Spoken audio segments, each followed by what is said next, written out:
Oi, gente, tudo bem com você? A paz do Senhor Jesus. Estou aqui para a gente dar continuidade ao nosso estudo do Evangelho segundo escreveu Mateus.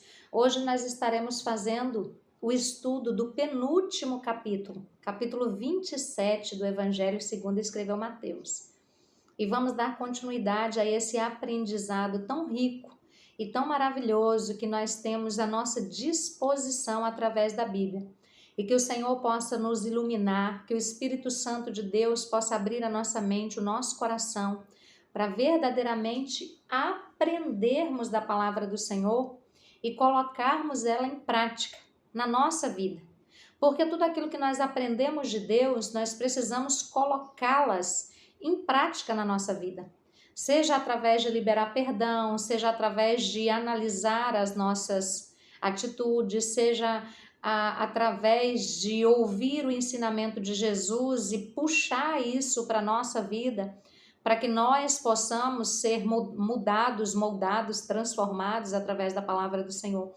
Então é sempre muito importante a gente ouvir a palavra do Senhor e colocar ela em prática e aplicar ela na nossa vida, nas nossas emoções, para que a gente possa extrair da essência de Deus, da palavra de Deus, o melhor para a nossa vida, né? Então vamos lá. Evangelho segundo escreveu Mateus, capítulo 27, nos diz assim: Assim que amanheceu, todos os chefes dos sacerdotes e os líderes judeus fizeram os seus planos para conseguir que Jesus fosse morto. Eles o amarraram, levaram e entregaram ao governador Pilatos. Quem era Pilatos? Pilatos, ele era o imperador romano que foi nomeado para governar a Judéia, a Samaria e a Idumeia, de 26 a 36 depois de Cristo. Então ele estava ali como autoridade competente para julgar e condenar, caso fosse necessário, né, alguma questão que viesse até ele. Então, esses sacerdotes vieram e trouxeram Jesus a Pilatos. Verso 3. Então Judas, o que o traía, vendo que fora condenado, trouxe arrependido. Outra tradução diz que ele trouxe porque sentiu remorso e devolveu as 30 moedas de prata ao chefe dos sacerdotes e aos líderes judeus, dizendo: pequei, traindo sangue inocente. Eles, porém, disseram: que nos importa? Isso é contigo. Aqui já nos mostra que Judas, ele se arrependeu, porque talvez no coração dele ele achou que os sacerdotes iam dar uma surra em Jesus e ia liberar Jesus. Ele não sabia que o plano dos sacerdotes, dos estudiosos, dos fariseus, dos anciões daquele povo, eles queriam matar Jesus. Talvez ele achou que Jesus teria uma penalidade mais branda, né? E quando ele viu que aquele povo queria realmente matar Jesus, ele sentiu remorso. O que é o remorso? Remorso é culpa. Remorso é acusação. Quem é que nos acusa dia e noite? O inimigo das nossas almas.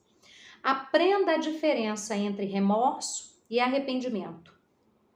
Quando nós sentimos remorso por alguma ação que temos, alguma atitude que temos, nós sentimos culpa, vergonha e nós nos sentimos acusados.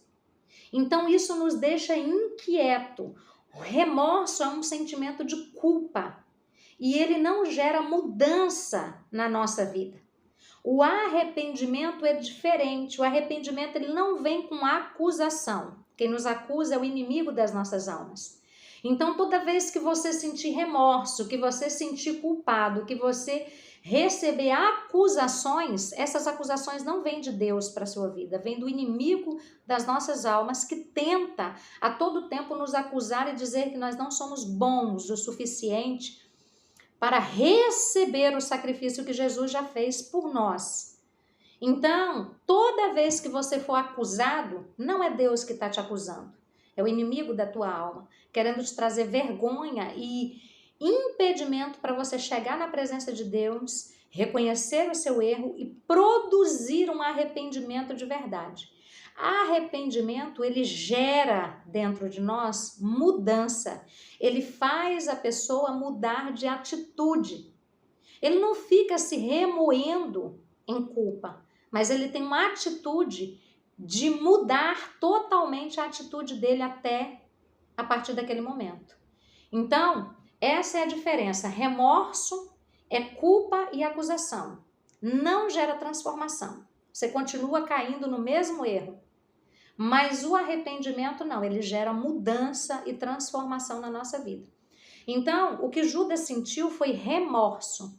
E quando há remorso, não há mudança de vida. E quando ele disse que ele entregou o sangue inocente, aqueles príncipes falaram para ele que aquilo era problema dele, que eles não estavam nem aí. Então, diz assim o verso 5, e ele, atirando para o templo as moedas de prata, retirou-se e foi-se enforcar. E os príncipes dos sacerdotes, tomando as moedas de prata, disseram, não é lícito, não é bom colocá-las no cofre da oferta, porque são preço de sangue. E tendo deliberado em conselho, compraram com elas o campo de um oleiro para sepultar os estrangeiros. Por isso foi chamado aquele campo até o dia de hoje, campo de sangue. Então, até aquele tempo ali, tinha um campo que foi comprado com o valor dessas 30 moedas, né, que recebeu o nome de campo de sangue. E a minha interpretação bíblica é o seguinte: Judas, ele viu a bobagem que ele fez, ele se arrependeu e ele saiu dali para se matar. Né? A Bíblia fala isso, que ele saiu para se matar. Mas, pelo que está escrito em Atos capítulo 1, nos mostra que ele não conseguiu concretizar esse plano dele. É igual às vezes você sai e você fala assim, eu vou sair e vou comprar isso, isso e isso. E às vezes chega na metade do caminho, você para conversar com alguém, você para ver uma coisa, para ver outra, e às vezes você até vai no lugar onde você tinha se determinado ou se proposto a ir, mas você não consegue voltar para casa com tudo aquilo que você decidiu e arquitetou ir lá buscar. Então eu creio que isso foi o que aconteceu com Judas. A opressão que ele tinha foi tão grande que ele saiu para se matar. A Bíblia aqui relata que ele saiu para se matar. Tamanha opressão, tamanha acusação que ele sentia com respeito a ele mesmo, né? Por quê? Porque ele se sentia culpado. Ele se sentia culpado, ele sentia remorso. Então, ele tinha um acusador na cabeça dele. Olha, você não presta, você vendeu o Messias, você isso, você aquilo outro. E o desespero dele, a opressão foi tão grande que ele saiu dali dizendo que iria, sim, se matar. Só que quando você abre a palavra do Senhor em Atos, capítulo 1, do verso 12 em diante, nos diz assim, ó. Então voltaram para Jerusalém do monte chamado das Oliveiras, o qual está perto de Jerusalém, a distância do caminho de um sábado. E entrando, subiram ao cenáculo, onde habitavam Pedro e Tiago, João e André, Filipe e Tomé, Bartolomeu e Mateus, Tiago, filho de Alfeu, Simão, o zelador, e Judas, irmão de Tiago. Todos estes perseveravam unânimes em oração e súplicas com as mulheres e Maria, mãe de Jesus, e com seus irmãos. Verso 15.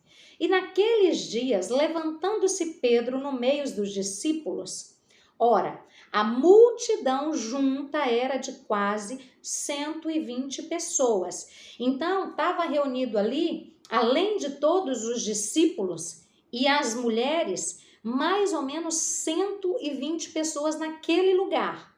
E aí Pedro se levanta e fala assim, ó, verso 16, homens, irmãos, convinha que se cumprisse a escritura, que o Espírito Santo predisse pela boca de Davi, acerca de Judas, que foi o guia daqueles que prenderam a Jesus. Quando foi contado conosco e alcançou sorte nesse ministério. Ora, este Judas adquiriu um campo com a recompensa da iniquidade e precipitando-se, correndo, caindo, arrebentou pelo meio e todas as suas entranhas se derramaram. E foi notório a todos os habitantes de Jerusalém, de maneira que, na sua própria língua, esse campo se chama Alcedama, isto é, campo de sangue. Então, eu creio, essa é a minha interpretação, tá, gente? Se você tiver uma interpretação diferente, não tem problema. Não é motivo para a gente brigar, discutir, nem arrumar confusão. Você pode ter a sua interpretação e eu posso ter a minha, e nós sermos amigos e caminharmos juntos em direção a um só propósito, porque é para isso que nós estamos aqui, para aprender da palavra do Senhor.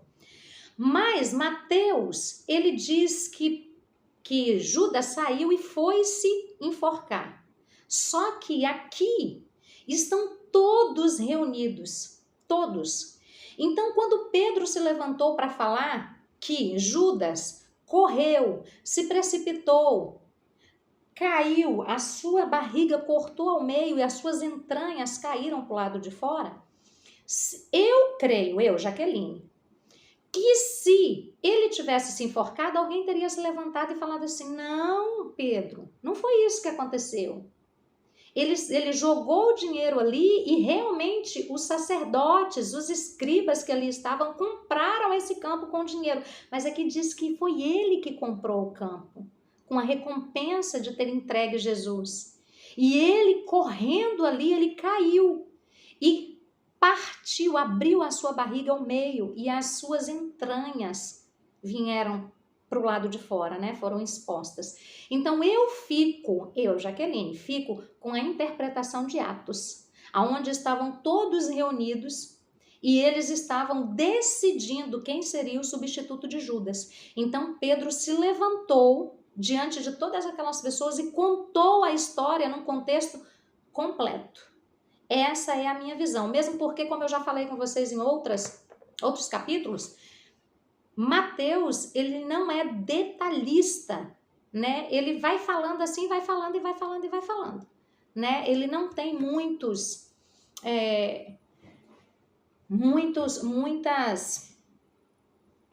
como se diz a palavra, muitos detalhes, né? Então eu fico com Atos, capítulo 1, né? A partir do verso 15.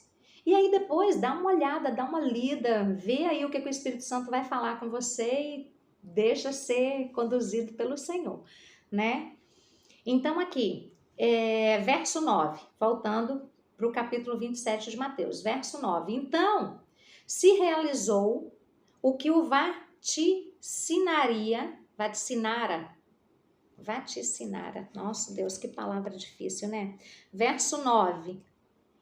Assim aconteceu o que o profeta Jeremias tinha dito. Eles pegaram as 30 moedas de prata, o preço que o povo de Israel tinha concordado em pagar por ele, Jesus, e as usaram para comprar o campo do oleiro, como o Senhor lhe havia mandado fazer. Então, nós podemos ver que foi comprado esse campo, foi feito conforme o Senhor já tinha predito nas escrituras, né? Veja que tudo que está acontecendo já estava escrito na Bíblia que aconteceria. Por isso a necessidade urgente de nós sabermos o que a Bíblia diz.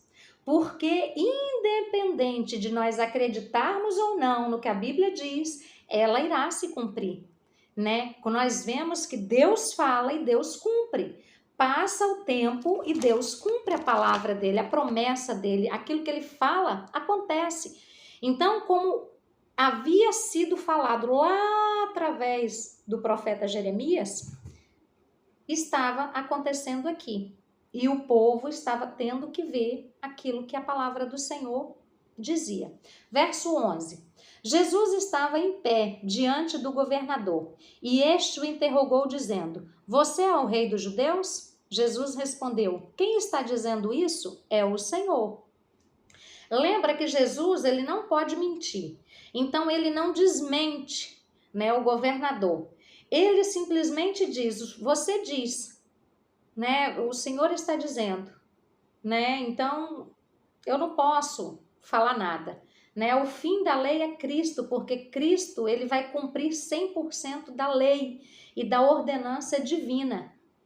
Então, eles continuam dizendo aqui: Você é o rei dos judeus? Jesus responde: Quem está dizendo isso é o Senhor. Mas quando foi acusado pelo chefe dos sacerdotes e pelos líderes judeus, Jesus não respondeu nada. Então Pilatos disse: Você não está ouvindo as acusações que eles estão fazendo contra você? Porém, Jesus não disse nada e o governador ficou muito admirado com isso. O governador ficou admirado porque Jesus Cristo ele podia se defender, mas ele decidiu se calar, porque como diz as escrituras sagradas, ele se entregou como ovelha muda. Jesus ele não disse nada. Jesus ele não retrucou. Esse povo era um povo que estava gritando, que estava agitado, que estava acusando Jesus, e Jesus simplesmente se calou como ovelha muda perante todos eles, e fala com que o governador Pilatos ele ficou admirado com essa atitude de Jesus. Verso 15. Em toda a festa de Páscoa, Pilatos costumava soltar um dos presos, a pedido do povo. Naquela ocasião estava preso um homem muito conhecido chamado Barrabás. Então, quando a multidão se reuniu, Pilatos perguntou: Quem é que vocês querem que eu solte? Barrabás ou este Jesus que é chamado de Messias? Pilatos sabia muito bem que os líderes judeus haviam entregado Jesus porque tinha inveja dele. Gente, a inveja, a raiva, ela causa coisas terríveis na nossa vida. E Pilatos, ele conseguiu enxergar que Jesus Cristo, ele era inocente.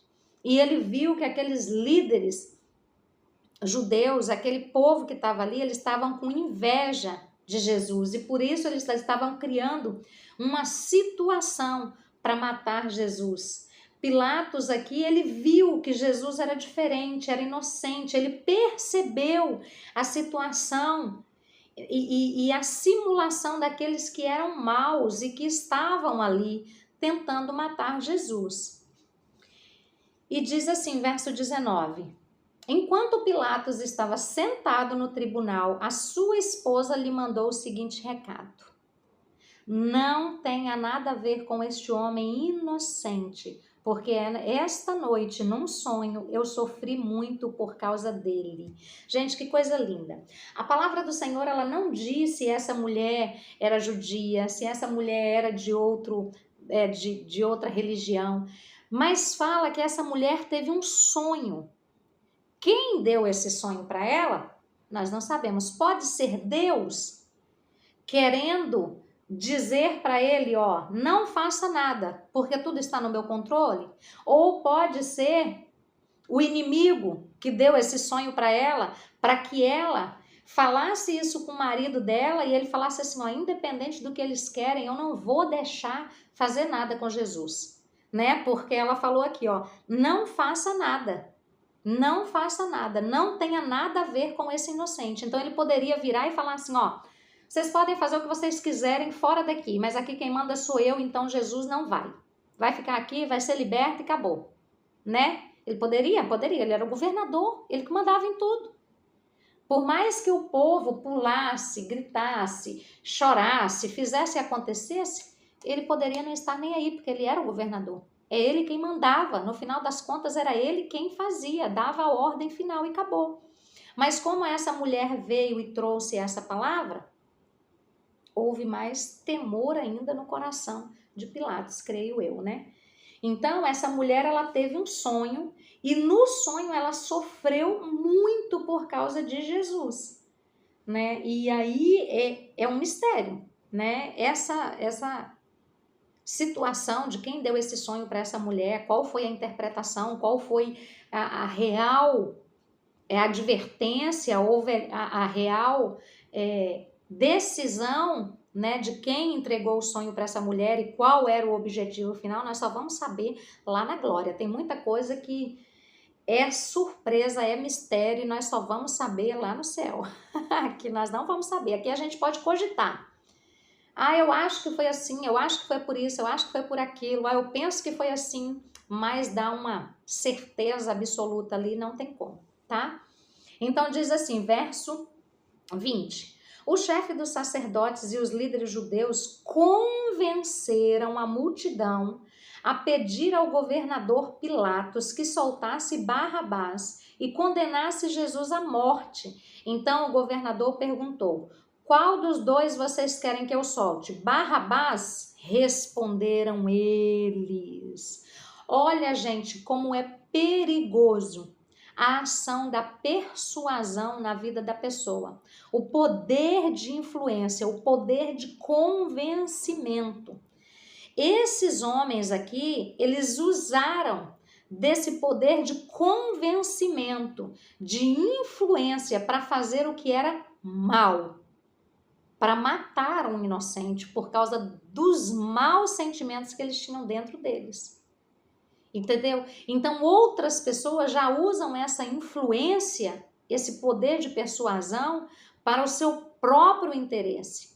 Então tenha muito cuidado com o poder de persuasão que você tem, com o poder de influência, de convencimento que você tem. Porque ele tanto pode levar para a vida, como pode levar para a morte, como pode crescer, como pode também derrubar. Então nós precisamos ter muito cuidado, porque isso é algo que nós temos em nós, alguns com um poder muito maior e outros, né, menor, mas todos nós temos aí um poder de influência. Então, vigiar para saber para qual lado que a gente está, né, inclinado a estar aí influenciando, convencendo, né, e persuadindo essas pessoas. E no verso 21 diz que então o governador perguntou de novo, ele mais uma vez ali tentando salvar Jesus: qual dos dois vocês querem que eu solte? E eles gritavam: Barrabás, Barrabás. Pilatos, ele perguntou de novo. Pilatos, ele não estava acreditando que o povo estava querendo matar Jesus, porque Barrabás, ele era conhecido e ele era mau, ele era perverso, ele fazia aquilo que era horrível mesmo, mas Jesus não, Jesus só fazia o bem. Então ele não conseguia entender como que aquele povo estava falando: mate Jesus. Ele não conseguia entender. Verso 22, Pilatos perguntou: que farei então com Jesus, que é chamado de Messias? Crucifica, responderam todos. 23, ele perguntou: que crime ele cometeu? Aí começaram a gritar bem alto: crucifica, crucifica, crucifica. Então Pilatos viu que não conseguia nada e que o povo estava começando a se revoltar. Aí mandou trazer água, lavou as mãos diante da multidão e disse: eu não sou responsável pela morte deste homem. Isso é com vocês. Pilatos, ele não estava acreditando na maldade do povo. E ele olha e ele fala assim: olha, eu não vou ter nada com isso. Eu não vou ter nada com isso. Eu vou lavar as minhas mãos e vou dizer para vocês, ó, eu me eximo, né, da culpa de matar esse homem, né? Eu não tenho culpa nesse processo, porque é vocês que estão decidindo, né? E o verso 25 diz assim: e toda a multidão respondeu. Olha que perigo, gente. Que o castigo por essa morte caia sobre nós e sobre os nossos filhos. O povo ali, eles abriram a boca dele não só para amaldiçoar a ele próprio, porque culpa de sangue é culpa de gerações, não só sobre a sua vida. Quando você mata, derrama sangue inocente, você abre uma porta de legalidade para o mal entrar na sua vida. E esse povo, não só satisfeito em trazer e abrir a porta do mal para eles, eles falaram assim, que caia sobre nós e que caia sobre os nossos filhos. Eles chamaram a maldição para si e para toda a sua descendência, para os seus filhos, para os seus netos, para os seus bisnetos. E isso é muito perigoso, muito perigoso. É uma coisa assim terrível que a gente precisa ficar atento com as nossas palavras, porque a nossa palavra tem poder e por isso o povo de Israel sofre tanto até hoje, mesmo com a misericórdia, com a graça, com a proteção, com a provisão de Deus sobre eles. Talvez tudo seria tão diferente se eles tivessem recebido o Messias, mas por quê? Porque eles são arrogantes, porque eles não têm humildade, eles estão esperando um Messias poderoso, que vai chegar destronando tudo, que vai chegar quebrando tudo, que vai chegar destruindo os inimigos deles, colocando eles por cima, por causa da soberba do coração deles. Jesus não foi aceito. E por isso, quando o anticristo se levantar, eles vão acreditar que o Messias é o anticristo. Porque o anticristo, quando vier, ele vai vir todo cheio de pompa, todo cheio de orgulhos, todo cheio de altivez, com palavras de persuasão, de convencimento. E aí o povo judeu vai fazer o quê? Vão acreditar no engano. O anticristo vai se levantar. O anticristo vai derrubar a mesquita de Omar, que está em Israel, vai construir o terceiro templo e vai entrar lá dentro e vai sacrificar um imundo lá dentro. E aí que eles vão ver que aquele ali não é o Messias esperado, que eles foram enganados mais uma vez, né? Então, por causa da soberba do coração do povo judeu, eles mataram Jesus. Por causa da inveja, por causa da malícia em que eles tinham no coração. Vamos lá, eu parei no verso 26. Então Pilato soltou Barrabás, como eles haviam pedido. Depois mandou chicotear Jesus e entregou para ser crucificado. Né? E quando eles foram aqui açoitar Jesus, o açoite daquela época eram 39 chibatadas, que equivalem, que vai começar muito sofrimento de Jesus, gente, que vai começar um sofrimento de Jesus, que às vezes a gente fala assim, né? Jesus morreu por mim, Jesus pagou um preço por mim, e a graça de Jesus me basta, a graça de Jesus me alcança. Mas nós não temos ideia do quanto Jesus sofreu, do quanto Jesus padeceu para poder pagar esse preço de sangue pela minha e pela sua vida.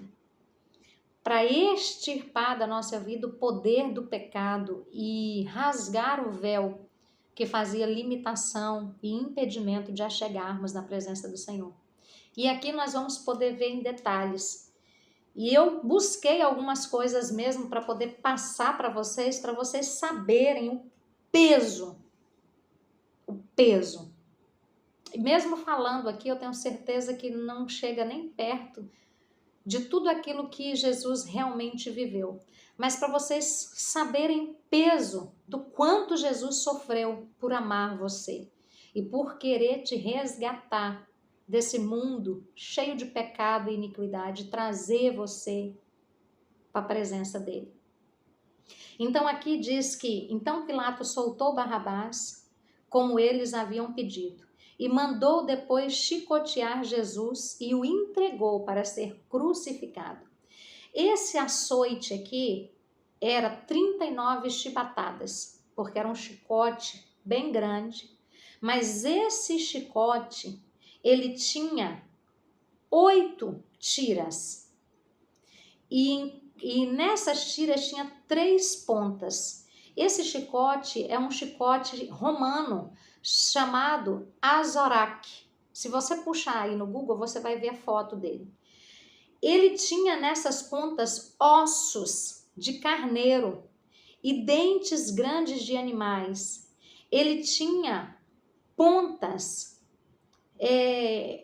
pontiagudas que, quando era batido pelo peso, entrava na carne da pessoa, e quando puxado, ele arrancava a carne da pessoa, né?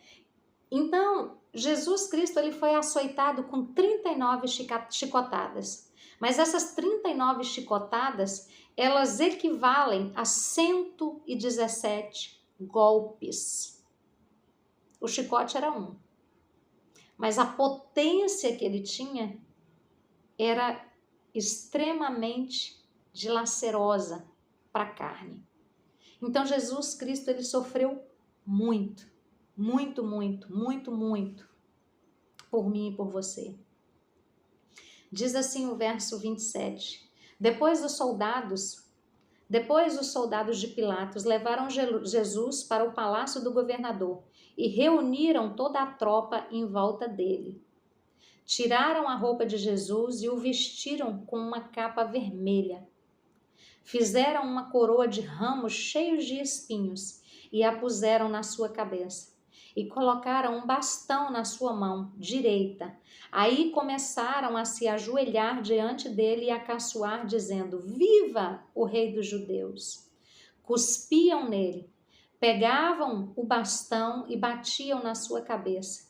Depois de terem caçoado dele, tiraram a capa vermelha e o vestiram com as suas próprias roupas.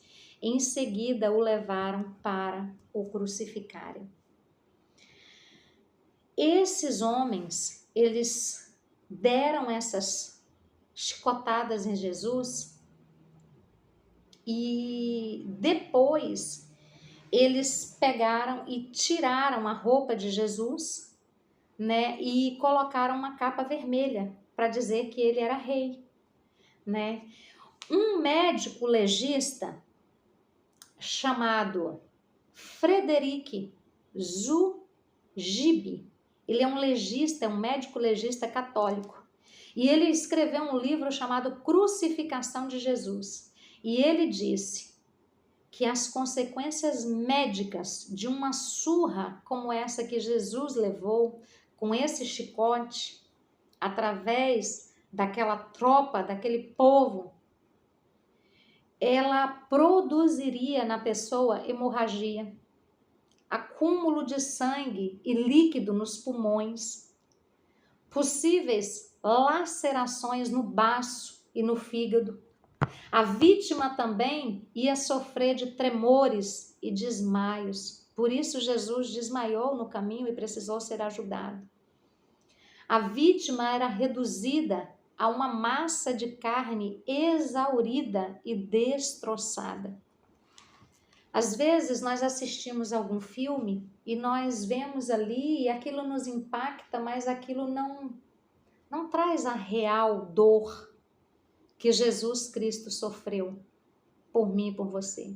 Jesus Cristo, ele foi chicoteado, ele foi rasgado a carne dele, ele foi levado a um estado extremo de desgaste emocional, físico, almático, carnal. Jesus Cristo, ele sofreu em todas as esferas possíveis humanamente falando. E esses homens aqui tiraram a roupa de Jesus depois de bater muito em Jesus e levar ele ali para esse palácio do governador. Eles arrancaram a roupa de Jesus e eles colocaram uma capa vermelha que simbolizava o reinado. E colocaram também um bastão na mão de Jesus. E eles colocaram na cabeça de Jesus uma coroa de espinhos. E estudiosos dizem que essa coroa, ela tinha entre os espinhos dela, tá, gente? Tinha entre 8 a 11 centímetros cada espinho. Então, quando eles colocaram essa coroa na cabeça de Jesus, aqueles espinhos entraram na cabeça de Jesus, nos olhos de Jesus. E quando eles pegaram aquela vara e eles batiam com aquele pedaço de pau na cabeça de Jesus, aquela coroa, aqueles espinhos entravam ainda mais na cabeça de Jesus, causando traumas não só do que causou no corpo, mas também na cabeça, fazendo com que os espinhos rasgassem a cabeça de Jesus, os olhos de Jesus. Imagina, gente, 11 centímetros entrando em você, na cabeça, com uma crueldade de pauladas. Isso é muito. Como o nosso Jesus nos ama, como o nosso Deus nos ama. E dizem que eles zombavam, cuspiam, batiam em Jesus e depois eles falavam assim: adivinha, adivinha, rei dos judeus, quem é que te bateu? Quem é que cuspiu em você? E depois diz que eles tiraram aquela capa de Jesus e vestiram de novo as roupas próprias de Jesus e em seguida o levaram para a crucificação. As roupas, gente, naquele tempo eram raras. As roupas que Jesus Cristo tinha eram roupas boas, eram roupas caras, porque naquela época tecido era algo muito caro de se fazer, valia muito dinheiro. Aquelas que fossem tingidas, então, valia muito mais. Tinha, assim, um poder, uma importância muito grande as roupas que a pessoa vestia. E Jesus Cristo, ele era um carpinteiro, o pai dele era carpinteiro, e carpinteiro naquela época era uma profissão muito bem paga. E Jesus Cristo veio da linhagem de Judá. Então Jesus Cristo, da linhagem de Davi, então Jesus Cristo, ele tinha um nome, um sobrenome, um status. E ele trabalhava com uma profissão que veio de pai para filho. Então ele tinha dinheiro, ele tinha como se sustentar, né? Ele parou o trabalho para poder estar ali, mas as roupas naquela época, os tecidos eram muito bons, então durava muito tempo. Então as roupas que Jesus Cristo vestia eram roupas caras. Então eles tiraram para bater em Jesus, para zombar de Jesus, mas na hora da crucificação eles colocaram aquela roupa de novo em Jesus, talvez para ninguém saber que eles, né, tinham tirado a roupa de Jesus, batido em Jesus, maltratado Jesus. Talvez eles estavam achando que ninguém estava vendo, né? Talvez tinha plateias ali em volta, mas talvez alguma parte aqui, igual quando eles levaram para o palácio do governador e reuniram todas as tropas em volta dele, talvez ali não tivesse plateia, seriam só aqueles soldados mesmo, só aquelas tropas mesmo, aquele povo mau mesmo. E ali eles aproveitaram para cuspir em Jesus, para envergonhar Jesus, para caçoar de Jesus e para maltratar demais o nosso Salvador. Verso 32 diz assim: quando estavam saindo, os soldados encontraram um homem chamado Simão, da cidade de Cirene, e o obrigaram a carregar a cruz de Jesus. Aqui fica claro o quanto Jesus estava machucado, debilitado, estraçalhado.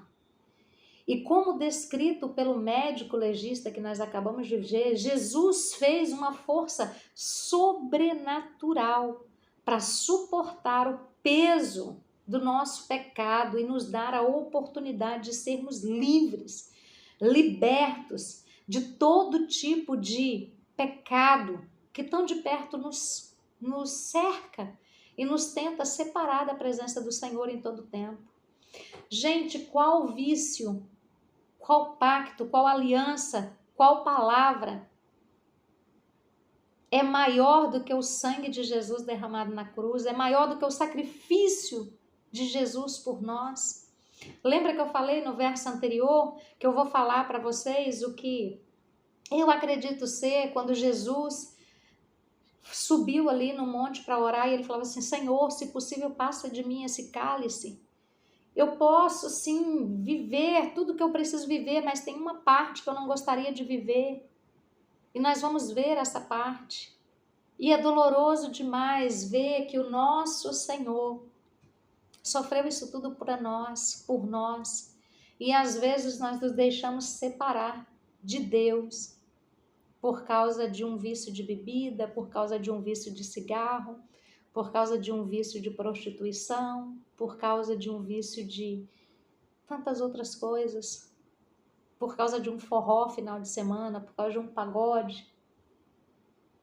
É o preço que Jesus pagou por nós e esse amor que ele demonstrou na cruz, gente, é sobrenatural, é muito maior, é muito mais forte, é muito mais concreto do que qualquer coisa passageira que a gente possa viver aqui nessa terra.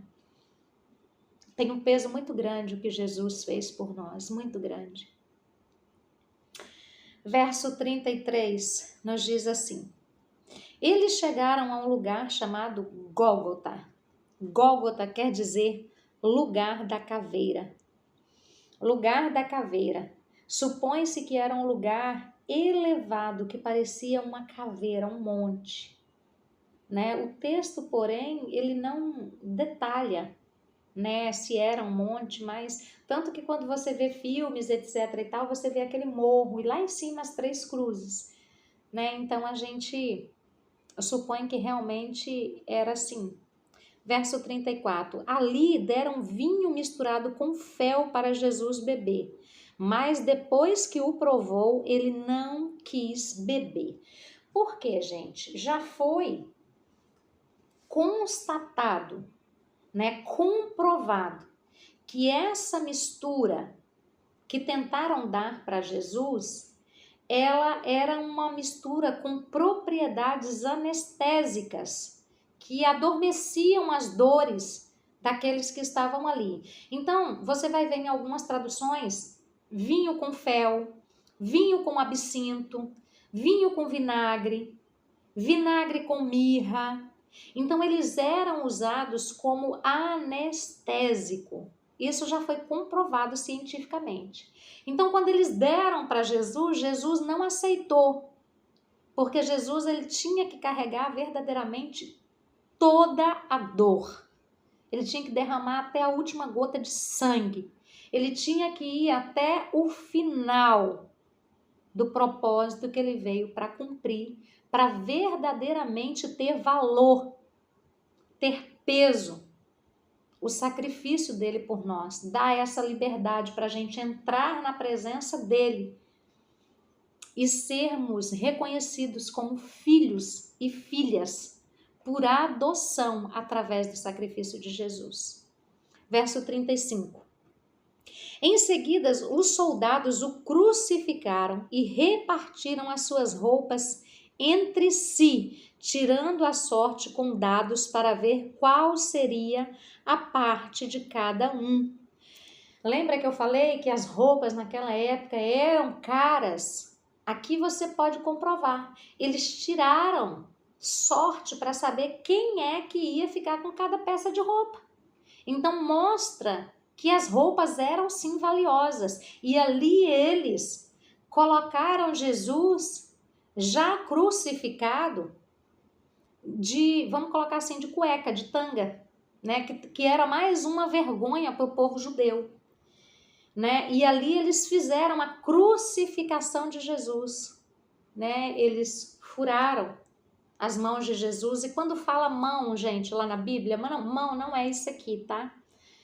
Já foi comprovado que se fosse aqui, não teria suporte para aguentar o peso do corpo. Então, o lugar certo dos cravos, dos pregos serem colocados é aqui. Quando você pega aqui, você sente que há um buraco aqui no meio, que de um lado tem um osso e do outro lado tem um osso também, né? E esses ossos, eles ligam a nossa mão. Então, a cicatriz, o cravo que foi pregado em Jesus foi pregado aqui, tá? Não aqui, como algumas imagens ilustram, é aqui, tá? Aqui que foi pregado, tanto de um lado quanto do outro, Jesus de mãos abertas e os pés um em cima do outro, porque tinha ali tipo um cavalete que segurava e colocava um pé em cima do outro e ali martelava com aqueles pregos enormes e crucificaram Jesus. E depois de crucificarem Jesus, tiraram sorte e pegaram as roupas de Jesus, para si. Verso 36, depois disso, sentaram ali e ficaram guardando Jesus. Eles ficaram aqui guardando, vigiando, para que ninguém viesse tirar os corpos da cruz, né? Porque talvez se eles saíssem dali, podia vir alguém tirar o corpo da cruz antes de morrer, né? E levar o corpo embora. Então, eles ficaram ali guardando Jesus. Verso 37. Puseram acima da sua cabeça uma tabuleta, onde estava escrito como acusação contra ele: este é Jesus, o Rei dos Judeus.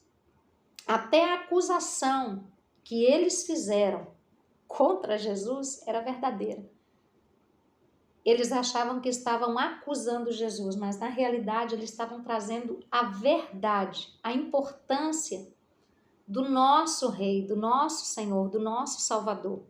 Então aquilo que eles achavam que era acusação, na realidade, era a verdade do nosso Senhor sobre a nossa vida. Verso 38. Com Jesus crucificaram também 2 ladrões, um à sua direita e outro à sua esquerda. Os que passavam por ali caçoavam dele, balançando a cabeça e os insultavam, dizendo: ei você, que disse que era capaz de destruir o templo e tornar a reconstruí-lo em 3 dias. Se você é mesmo filho de Deus, desça da cruz e salve-se a si mesmo. Os chefes dos sacerdotes, os mestres da lei e os líderes judeus também caçoavam dele, dizendo: ele salvou os outros, mas não pode salvar a si mesmo. Ele é o rei de Israel, não é? Se descer agora mesmo da cruz, nós creremos nele. Ele confiou em Deus e disse que era filho de Deus. Vamos ver se Deus quer salvá-lo agora. E até os ladrões que foram crucificados com Jesus também o insultavam. Então você imagina aqui, imagina se Jesus fosse como um de nós, que queresse se mostrar, que às vezes nós queremos nos mostrar que podemos fazer alguma coisa, ser melhor do que a outra pessoa, buscando sempre nos mostrar para as outras pessoas. Porque aqui era o próprio diabo dizendo: interrompe isso aí, não vai até o fim não, abra a tua boca, fala alguma coisa, e tudo isso vai ser desfeito. Esse povo não merece o seu sacrifício. Gente, se Jesus Cristo desistisse ali, eu e você estávamos perdidos.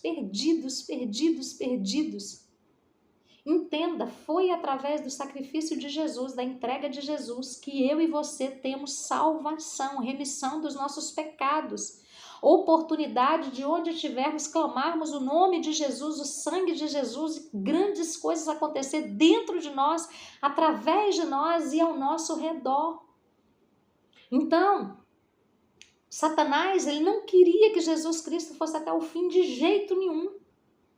Porque ele sabia que se Jesus Cristo fosse até o fim, nós seríamos resgatados, nós teríamos oportunidades de pecarmos e nos arrependermos e recebermos de Deus o rasgar da cédula de pecado, sermos ali defendidos pelo nosso advogado fiel. Então,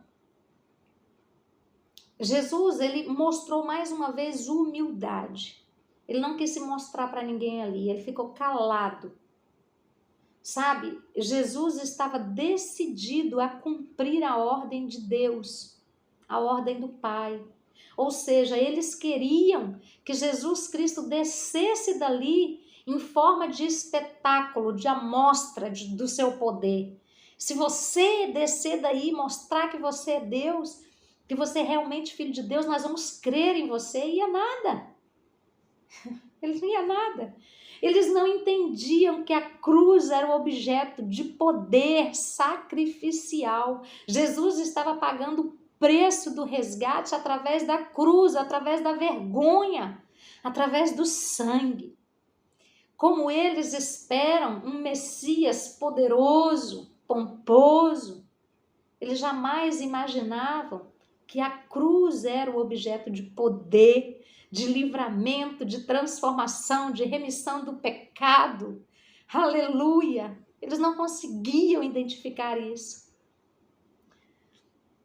Aqui no 44 diz que até os ladrões que foram crucificados com Jesus também o insultavam. Também falavam mal dele. Aqueles que estavam ali, sofrendo como Jesus, eles também falaram mal de Jesus até que, Verso 45, ao meio-dia começou a escurecer e toda a terra ficou 3 horas na escuridão. Às 3 horas da tarde, Jesus gritou bem alto, Eli, Eli, lama sabachthani. Essas palavras querem dizer, meu Deus, por que me abandonastes? Aqui diz que aqueles que estavam sendo crucificados junto com Jesus também o insultavam. E diz que quando deu meio-dia começou a escurecer e toda a terra ficou por 3 horas na escuridão. E aqui, mesmo ficando escuro, mesmo tudo ficando esquisito, aquelas pessoas não conseguiram ainda reconhecer Jesus. E diz que, passada 3 horas, Jesus Cristo abriu a boca dele e disse, Eli, Eli, lama sabachthani. Meu Deus, por que me abandonastes? E diz assim, algumas pessoas que estavam ali ouviram isso e disseram, ele está clamando ou chamando por Elias. Jesus grita essas palavras em hebraico. Jesus, ele fala, ele expressa a sua dor. Você lembra que eu falei que Jesus, quando estava orando lá no Getsemane, ele falava que ele não queria tomar daquele cálice determinado? Eu vou falar para vocês o que eu acho que é a minha interpretação. Eu acho que é esse momento aqui que Jesus Cristo não queria passar. Jesus Cristo, ele viveu a eternidade com Deus. Ele sempre foi Deus, ele sempre foi um com Deus. Durante toda a eternidade, durante tudo, Jesus e Deus eram um só, Espírito Santo era um só. Mesmo quando ele se fez carne, se fez homem, andou sobre a terra, o fio, a conexão entre Jesus e Deus, o Espírito Santo, não foi cortado, porque Jesus Cristo, ele nasceu sem pecado. E o que traz a separação do homem e Deus é o pecado, né? Então, através do pecado, entrou a morte, e a morte fez a separação de Deus. O ser humano, quando ele foi criado lá no Jardim do Éden, ele foi criado um espírito que tem uma alma e habita num corpo. Então, ele foi criado o espírito que tem conexão direta com Deus, a alma para suas emoções e o corpo para se locomover. Quando o pecado entrou, o fio aqui do espírito foi cortado. Então, o homem passou a ser uma alma Passou a ser um ser almático e não mais espiritual. Jesus Cristo não teve esse corte, porque Jesus Cristo, ele nasceu sem pecado. Então, ele era 100% Deus. Então, em todo momento aqui, você não vê Jesus se sentindo desprezado, rejeitado, abandonado. Não, você não vê Jesus murmurando hora nenhuma. Porque ele sempre é um com o Pai e com o Espírito Santo. Sempre. Mas nessa hora aqui, Jesus Cristo estava precisando viver essa desconexão, viver esse afastamento de Deus.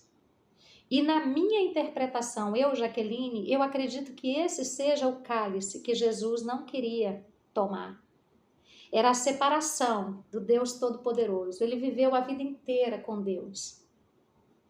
E na minha conjecturação, na minha imaginação, eu vejo que quando Jesus aqui foi crucificado e que Jesus viu que a hora estava chegando e que Deus precisou, que o Espírito Santo precisou cortar essa ligação e deixar Jesus sozinho. Foi o momento de maior dor de Jesus, porque ali a Bíblia declara que ele se sentiu abandonado. Ele se sentiu rejeitado. Ele se sentiu sozinho.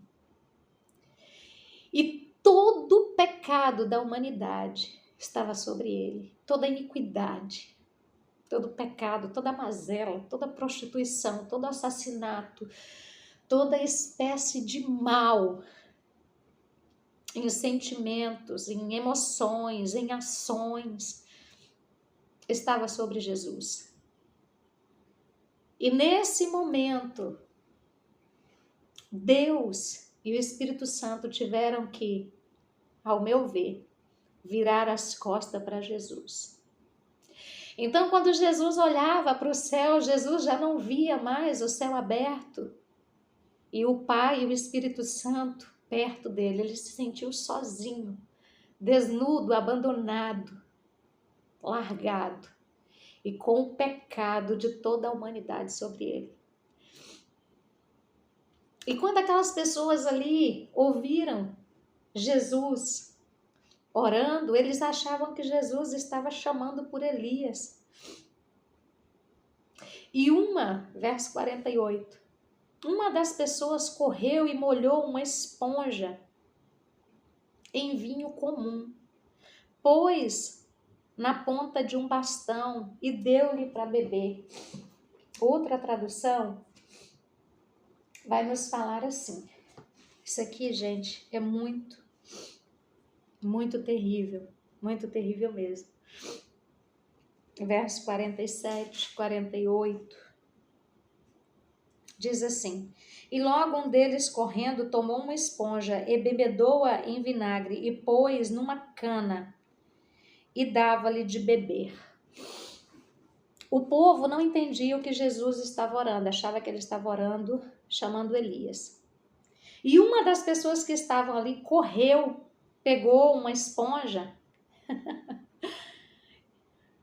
e colocou na ponta de um caniço um pedaço de pau e levou na boca de Jesus. Esse vinagre aqui, ele não tinha poder anestésico, mas o vinagre nós sabemos que ele tem poder bactericida, né? E essa esponja, ela era usada. Ai, gente, como nosso Jesus sofreu por nós. Naquela época não existia os banheiros sanitários como existem hoje. Como era que funcionavam os banheiros sanitários daquela época? Em determinados lugares, eles fechavam tipo um muro, onde passava uma corrente de água, né? E ali as pessoas chegavam, homens, né, em um determinado lugar, mulheres em outro determinado lugar, Mas eles chegavam ali e em volta daquela água corrente, sentava cada um do seu lado e ia ali fazendo as suas necessidades. E tinha ali um caniço e uma esponja e um barril de vinagre. Porque eles estavam ali, faziam as suas necessidades, pegava aquela esponja no caniço, passava na água, se limpava, passava na água de novo e colocava dentro do vinagre para matar as bactérias. E aí depois vinha outra pessoa, pegava aquela esponja dentro do vinagre, passava na água, se limpava, passava na água de novo e botava de volta no vinagre. Então alguém pegou um caniço que estava ali, uma esponja dessa, colocou no vinagre e colocou na boca do nosso Senhor Jesus. Gente, quando eu paro para poder ver o real sofrimento, a real dor que Jesus teve que sofrer por nós.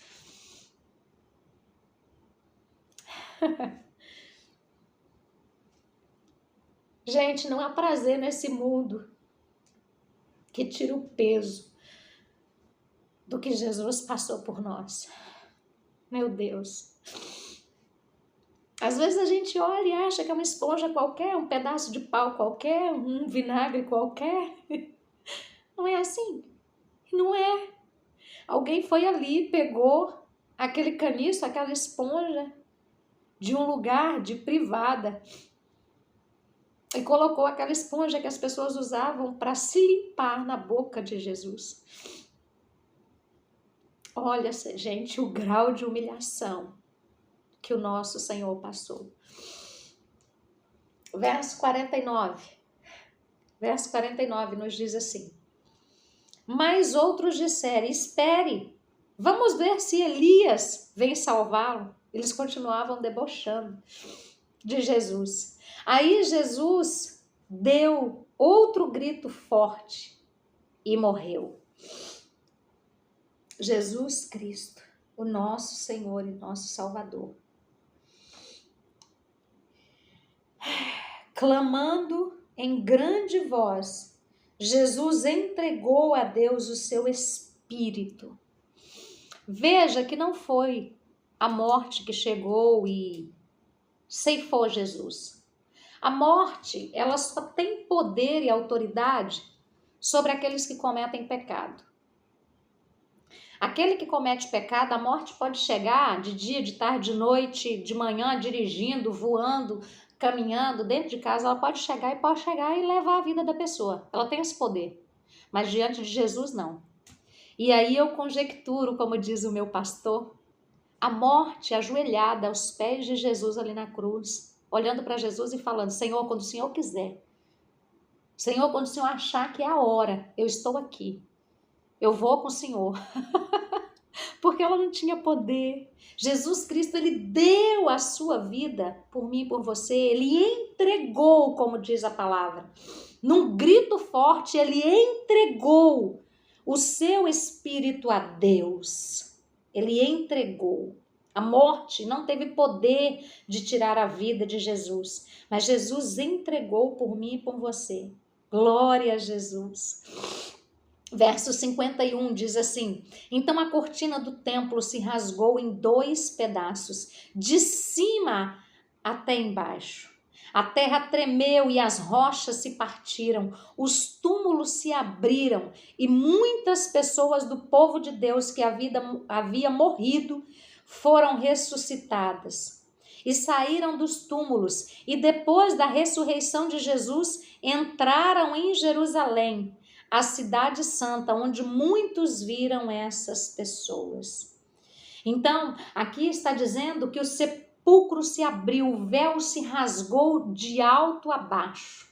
Esse véu que fazia a separação do lugar santo para o lugar santíssimo era um véu muito, de uma espessura muito grossa, que não era, humanamente falando, Não era possível de se rasgar. Poderia colocar juntas de boi, puxando de um lado, puxando do outro, que não conseguia rasgar. Mas a palavra do Senhor nos diz que rasgou do alto a baixo. Foi o próprio Deus que rasgou aquele véu, tirando toda a necessidade que nós tínhamos de ter um sacerdote, de ter alguém orando por nós. Nós temos livre acesso para orar, clamar, buscar ao nosso Deus, porque Ele pagou o preço por nós. Louvado seja Deus.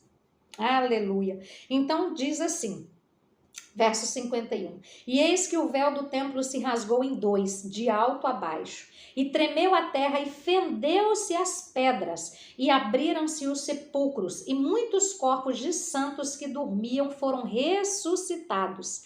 E saindo dos sepulcros, depois da ressurreição de Jesus, entraram na cidade santa e apareceram a muitos. Então diz que quando Jesus entregou a sua alma, o seu espírito a Deus, houve um grande terremoto na terra. E esse terremoto abalou as rochas. E as pessoas que foram mortas e que serviam a Deus, elas ressuscitaram. E elas não só ressuscitaram, mas elas entraram na cidade depois da ressurreição de Jesus. Depois do domingo que o nosso Senhor e Salvador ressuscitou, depois de 3 dias, essas pessoas vieram e se apresentaram diante de todos. Que coisa maravilhosa, né, meus irmãos? Que coisa maravilhosa. 54. E o centurião e os que estavam com ele guardavam a Jesus, vendo o terremoto e as coisas que haviam sucedido, tiveram grande temor e disseram: verdadeiramente este era o Filho de Deus. Eles ali estavam reconhecendo a soberania de Jesus, porque eles sentiram a fúria no mundo espiritual, eles viram que aquilo não era normal, não era normal. Oh, glória! E o verso 55 nos diz: e estavam ali, olhando de longe, muitas mulheres que tinham seguido Jesus desde a Galileia para o servir. Entre as quais estavam Maria Madalena, Maria, mãe de Tiago e de José, e a mãe dos filhos de Zebedeu, que também parece ser outra Maria. Então estavam ali as 3 Marias reunidas, né? As Marias estavam ali reunidas, elas mesmo de longe, elas não pararam de seguir e acompanhar Jesus. 57, diz assim: e vinda já à tarde, chegou um homem rico de Arimateia, por nome José de Arimateia, que também era discípulo de Jesus. Este foi ter com Pilatos e pediu-lhe o corpo de Jesus. Então Pilatos mandou que o corpo lhe fosse dado. E José, tomando o corpo, envolveu-o num fino e limpo lençol de linho e o pôs no seu sepulcro novo, que havia aberto em rocha. Então, rodando uma grande pedra para a porta do sepulcro, retirou-se. José de Arimateia, aqui, ele era um homem de posses, e que ele servia Jesus escondido, né? Ele não servia Jesus abertamente. Então ele pediu para Pilatos o corpo de Jesus para ele poder sepultar, porque como estava chegando as festas, não podia ficar ali os corpos, né, no madeiro. Então ele foi lá, pediu, como Pilatos entregou, ele foi, envolveu Jesus num lençol de linho fino, colocou ali, fez tudo o que precisava e colocou Jesus em um sepulcro novo que ele tinha mandado fazer. E ali fechou a pedra, né, e foi embora. E 61, e estava ali Maria Madalena e a outra Maria assentadas de frente do sepulcro. Elas continuaram aqui observando, tiraram o corpo de Jesus, para onde levou o corpo de Jesus? Elas estavam ali inconsoláveis, creio eu, chorando, né, esperando alguma coisa acontecer, mas elas não saíram dali. Verso 62, e no dia seguinte, que é o dia depois da preparação, reuniram-se os príncipes dos sacerdotes e os fariseus em casa de Pilatos. Gente, esses sacerdotes e esses príncipes, eles não paravam de perturbar Pilatos por causa de Jesus. Eles eram terríveis. Ai, que homens terríveis. E eles diziam assim: Senhor, lembra-nos de que aquele enganador, eles chamavam Jesus de enganador, mentiroso, né? Ele dizia assim: Senhor, lembramos-nos, nós nos lembramos, Senhor, ó, aquele enganador falou alguma coisa para nós e agora isso veio à nossa memória. E ele diz assim: Senhor, lembrando-nos de que aquele enganador, vivendo ainda, disse: depois de 3 dias ressuscitarei. Manda, pois, que o sepulcro seja guardado com segurança até ao 3º dia. Não se dê o caso de que seus discípulos vão de noite e furtem e digam ao povo: ressuscitou dentre os mortos. Assim o último erro será pior do que o primeiro, ou o último engano será pior do que o primeiro. Então eles estavam ali e eles falaram: olha, nós lembramos do que esse enganador, mentiroso, falso, falou enquanto estava em vida. Ele falou que depois de 3 dias ele ia se ressuscitar. Então libera para nós uma junta de guarda de soldados fortes para que a gente possa colocar lá na frente do sepulcro, porque senão os discípulos dele vão vir durante a noite, vão roubar o corpo e vão dizer assim: olha, Jesus ressuscitou. E aí o engano dele, segundo, vai ser pior do que o primeiro. E Pilatos já estava por aqui com esse povo, né? E diz assim: e disse-lhe Pilatos: tende a guarda, ide, guardai-vos, como entenderdes, como bem achar melhor, vai e faz. Eu não vou mais me meter nisso, toma aí, a guarda está aí, vai. Não quero saber disso não. 66. E indo eles, seguraram o sepulcro com a guarda, selando a pedra.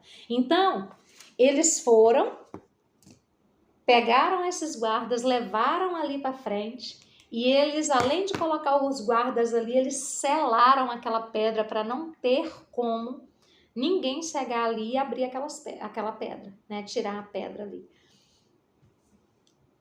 E é lindo. Jesus morreu, as mulheres estavam ali observando, os discípulos não estavam ali, estavam um para cada lado, com medo. As mulheres estavam ali vigiando e Jesus Cristo estava ali sendo guardado por aquelas juntas de soldados. E assim nós demos fim ao capítulo 27 do Evangelho segundo escreveu Mateus.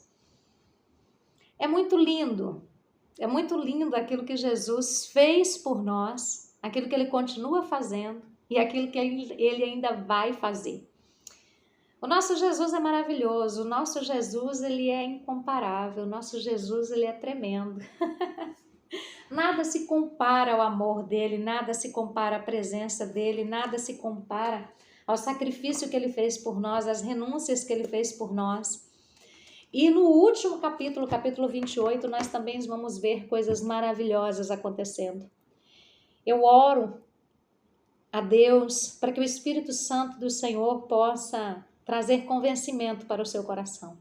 Que independente do lugar onde você estiver e da situação que você está vivendo, que o Espírito Santo de Deus possa encontrar morada, pouso, abrigo no seu coração, para trazer a transformação que é necessária, a libertação que é necessária, a cura que é necessária sobre a sua vida. Porque Jesus Cristo, ao ser crucificado, levou sobre ele todas as nossas dores, pagou o preço da nossa alta dívida, que seria impagável por nós, mas ele tirou das mãos de Satanás e ele rasgou essa cédula. E hoje eu e você temos oportunidade de nos lançarmos ao pé do Senhor Jesus, nessa cruz, que espiritualmente falando, ela ainda está em vigor sobre a nossa vida. E ela ainda tem poder para nos livrar, para nos curar, para nos transformar, para nos levar num lugar maior mais perto da presença do Senhor, aonde todos os grilhões, aonde todas as correntes, aonde todos os vícios, aonde todas as impossibilidades, elas são quebradas e arrancadas da nossa vida. Pelo poder do sangue de Jesus na cruz, pelo poder do amor de Jesus na cruz por nós. Amém? Eu agradeço a sua companhia nesse estudo. Peço para que você curta, para que você compartilhe, para que você comente, para que você faça aí, um aprendizado maravilhoso dessa passagem bíblica e que o Senhor venha falar poderosamente na sua vida. Obrigada por fazer parte desse estudo comigo, obrigada por me acompanhar, obrigada por estar aí do outro lado aprendendo junto comigo e recebendo essa essência tão maravilhosa que o Senhor deixou para nós. Amém? Fica com Deus, que o Senhor te abençoe, te guarde, te proteja, abençoe a sua casa, prospere a sua vida, traga cura, traga libertação, traga transformação, traga salvação pelo poder e pela autoridade do nome de Jesus. Um grande abraço, fica com Deus, até a próxima aula, até o próximo estudo de Mateus, em nome de Jesus. Fica com Deus, um grande abraço.